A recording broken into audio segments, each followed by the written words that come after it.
Hi, everyone, and welcome to another edition of the PYA Changemaker. My name is Ria. I am your host, and I'm really pleased to welcome Bill Springer. How are you? I'm good. Thanks for having me. Well, now you probably don't recognize his face. And the reason for that is because he is actually the man responsible for most of the yachting information that goes on and stories that go on for Forbes. He is a senior contributor at Forbes. And as well, you are the owner at Swizzle Sports Media, boutique content marketing firm, correct? That is correct. Yes, indeed. Did my homework. Yeah, So tell us what an average day for Bill Springer is. Oh, okay. All right. An average day for Bill Springer. Well, as you know, I write about yachts for Forbes. I actually write about yachts for all sorts of luxury pubs. And with Swizzle Sports Media, I work with lots of yachting clients and things like that. So there's always a lot of stuff going on all the time.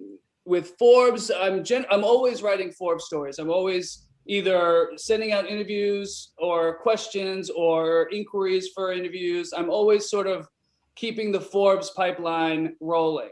I'm communicating with PR people from the various yacht builders and yacht designers, checking social media, of course, posting my own social media, writing about yachts. And then, up until COVID, I was traveling, probably 75% of the time, going to the most exclusive places in the world with the most exclusive people, doing the most exclusive things. And then here I am, old Bill, just sort of showing up, to tell the story.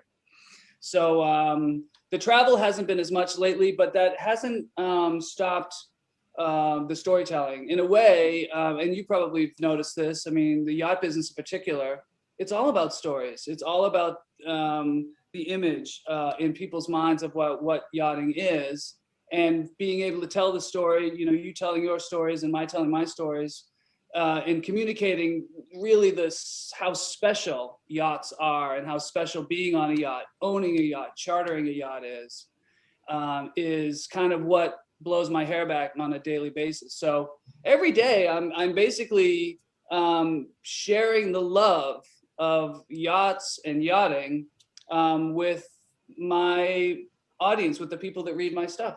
One of the great things about you, Bill, and one that sets you apart from a lot of the others, is the fact that yachting is a love of yours, and you did grow up with boats and boating, and then you went to journalism school. So you combined the two things that you love the most into a career. So, you're very lucky in the fact that you never really work, do you?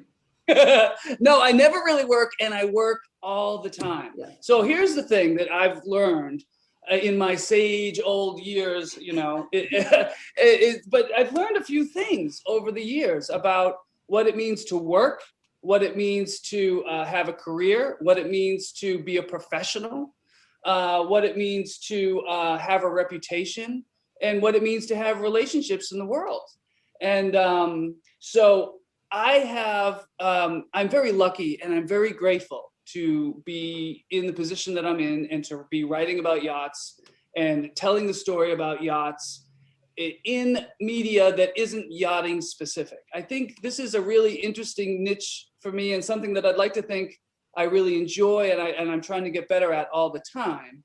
But my goal is to share the love of yachting, share the love of yachts, share the insider information about yachts with people that could probably afford a yacht, but may not necessarily know how cool it is.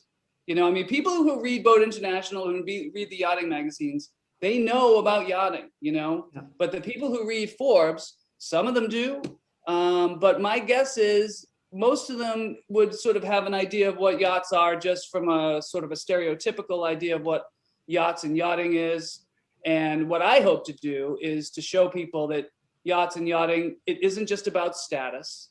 It isn't just about being like P. Diddy on the foredeck with the bling, Yeah. It isn't about any of the negative caricatures that people might sort of think about with yachting. I mean, yes, there is elements of that, but my experience and my knowledge of the yachting industry and my goal is to sort of show how amazing it is. Not just from the ability to take a yacht and go to Antarctica, and like have a private whale watch and have, sit in a penguin colony that smells absolutely the worst smell in the world.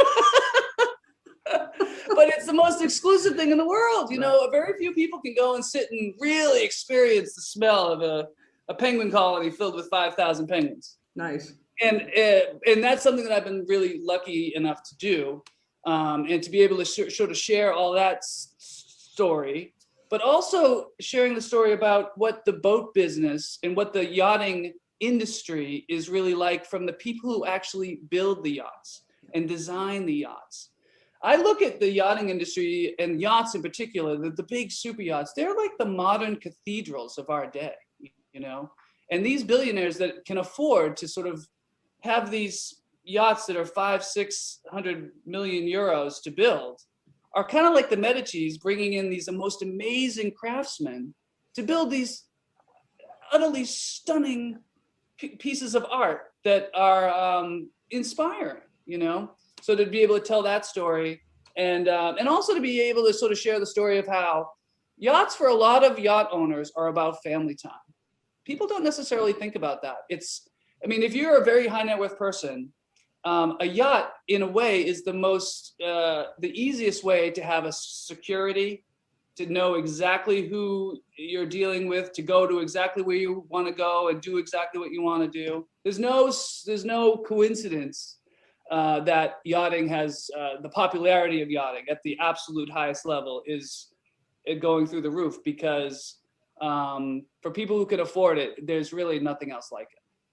Well, let me ask you, in your years of writing about yachting, many years. Yes. Have you noticed a difference in the type of yacht owner or the type of charter guest? Have you seen a shift in where they want to go, what type of experiences that they're looking for?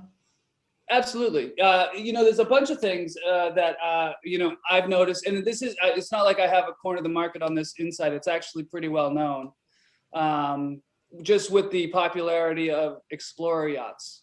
So, the yachting industry and yachts in general used to be like, okay, you go to the Med in the summer, you go to the Caribbean in the winter, you hang out in Saint-Tropez and you stay out too late and you drink too much, and that was kind of the yachting, which is cool, and there's still a huge element of that. Thank God, but at the same time, people want to actually do stuff with their yachts. They want to have not just a stereotypical yachting experience, but truly a one-of-a-kind experience. And that's the thing that I'm really coming to learn about and really coming to try to capture in words and in my stories is what true exclusivity is. So exclusivity is not a brand name. It's not even being able to get into the poshest club, or you fill in the blank sort of material thing. That's not, in my view, that's not what exclusivity is. True exclusivity is being able to do something or being able to be someplace that no one else can go. And that's the magic, and that's what having a lot of money, frankly, allows people to do, by building these yachts that don't just go to Saint-Tropez, but that can go to Antarctica, or can go and, with a team of experts, go into the jungles of Papua New Guinea and visit with some of the last sort of truly native people left in the world. A lot of these yachts are able to go to some of the most, or designed to go to the most remote places on Earth, frankly, because those remote places are becoming fewer and fewer, So, I guess that would be one of the biggest changes. The owners, to be honest, I don't interact with the owners as much. They don't really want to hang out with me. They want to hang out with their friends, which I don't blame them. However, I do interact a lot with the boat builders and the yacht designers. And so I can get a feel for what these owners are looking for. And basically that sort of exclusive experience, and oftentimes with their family, would be like the bullet point.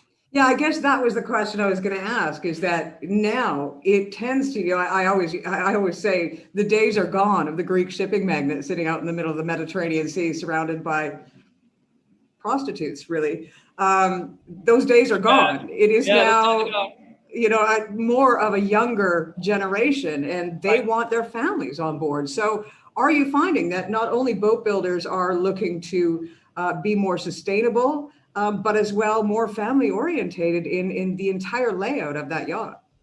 Yeah, that's such a good point you bring up about sustainable, because yes, family oriented for sure, and yes, younger as well. But I think it's really important from the interviews that I've had in the last couple of weeks about how building sustainability into everything that the super yacht industry is doing it may have started off as a marketing thing, is like, we need to do this in order to sort of justify our existence.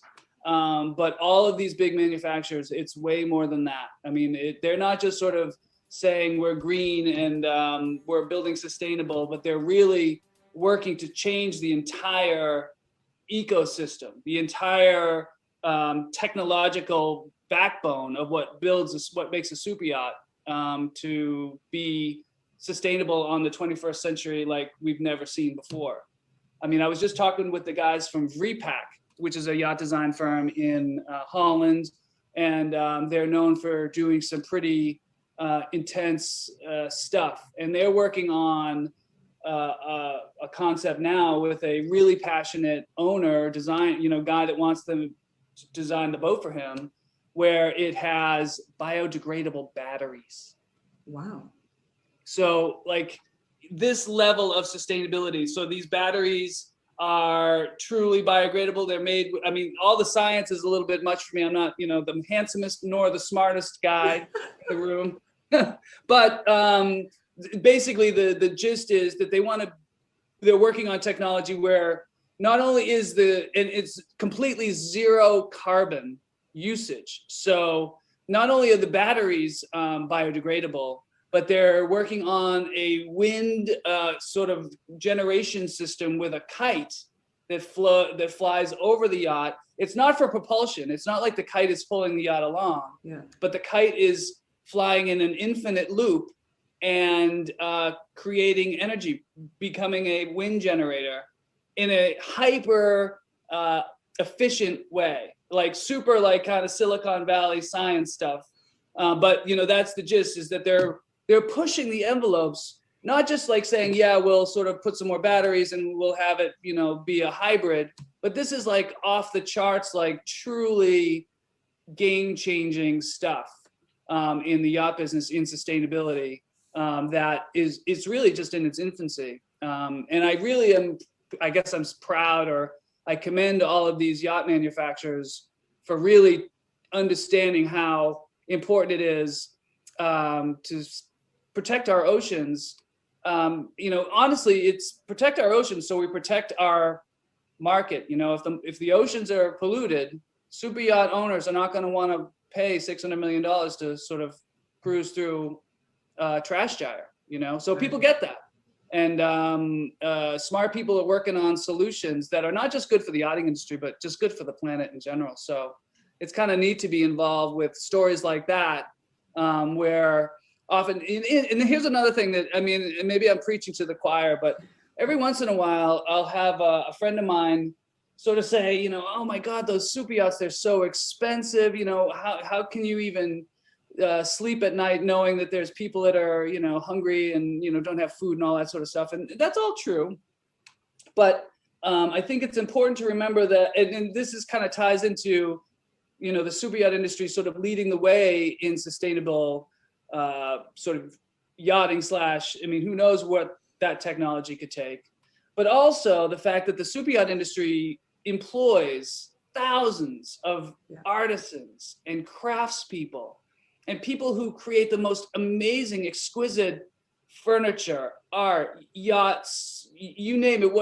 All of the people that are involved in the yacht industry are creating, are these artisans that have jobs that probably wouldn't have jobs if there weren't some very wealthy people willing to sort of pay to have the ultimate. Well, and you can even break that down to provisioning and totally. There is such an entire industry onshore built around the yachts that wouldn't survive. Many small communities in the Caribbean, the Balearic Islands, etc. These people thrive as a result of this industry.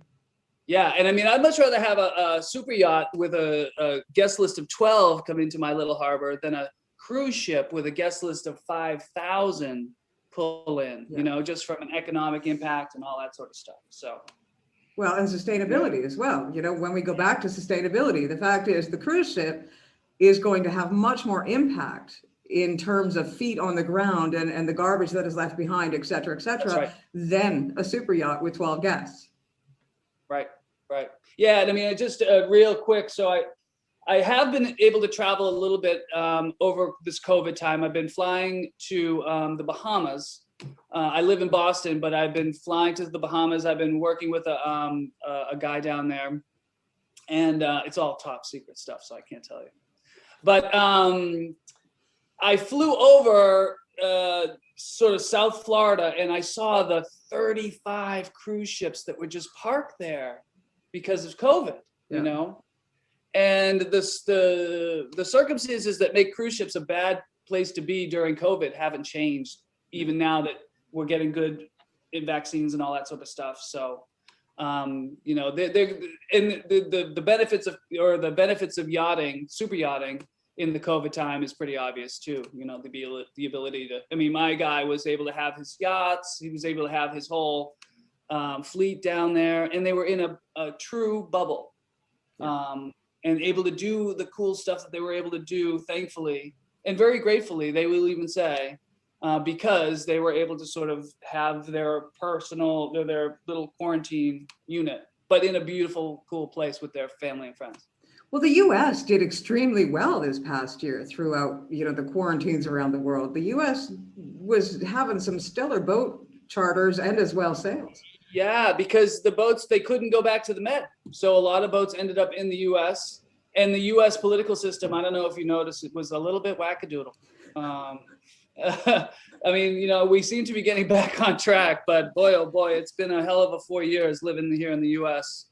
But that said, still things were kind of crazy here, but, there's been a lot, and there's a lot of American owners too, that would have gone to the Med otherwise, but because of COVID have stayed here.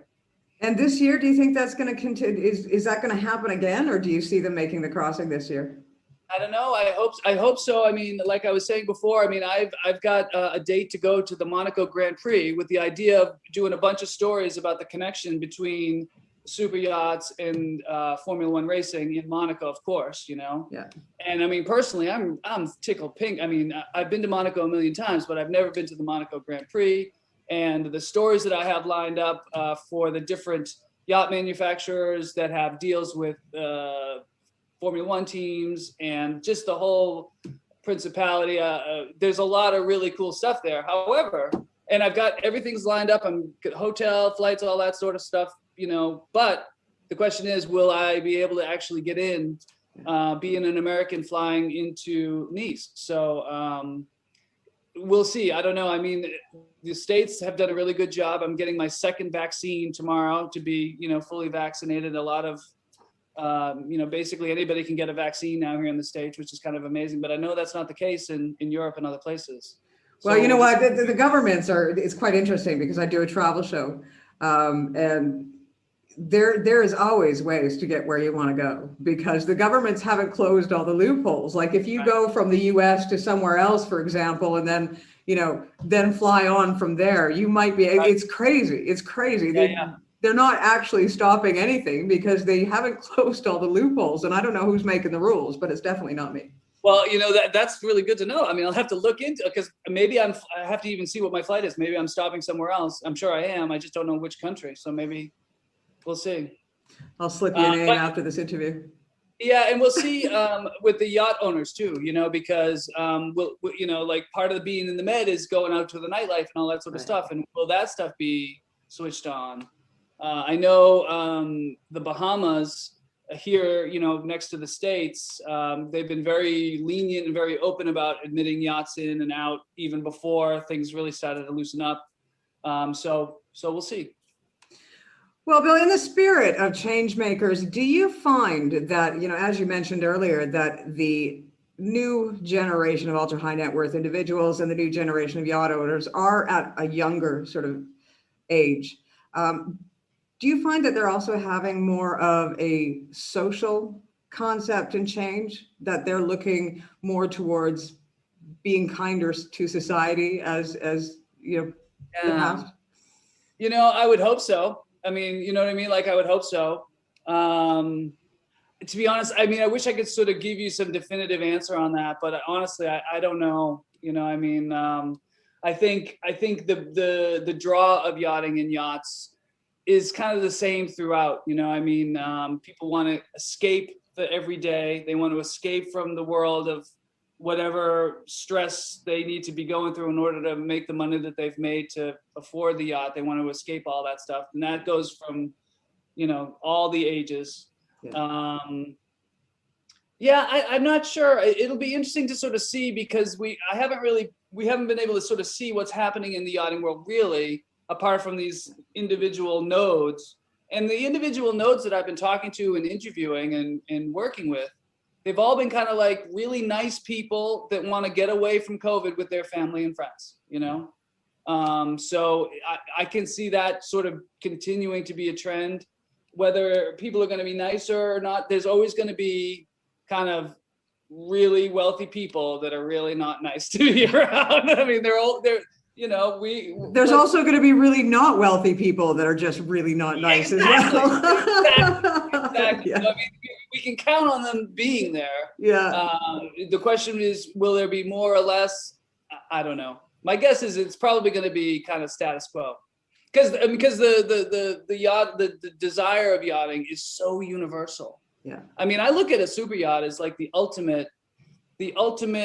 I've arrived. The ultimate, in a way, it's the ultimate goal for most people. They don't even know it's the ultimate goal, but like at the top of the pyramid, above a beach villa in Malibu, above a horse farm in Kentucky, above a whatever, there's the super yacht. That's like the alpha exclusive thing, you know? So I think that'll continue because it's a really fun thing, as you know. Well, in the future, I mean, you've been doing this for a while. What do you see the trends are going to be, say, 10 years from now? Well, I think what we were talking about earlier with the sustainability stuff, I'm really, really interested and fascinated and looking forward to what that will be. And I mean, I've been talking to some people, and this is really kind of prototype stuff. It's way down the line stuff. It's blue sky thinking. But I don't think it's beyond the realm, and you can quote me on this, where there's going to be I'm going to say it's a nuclear powered super yacht.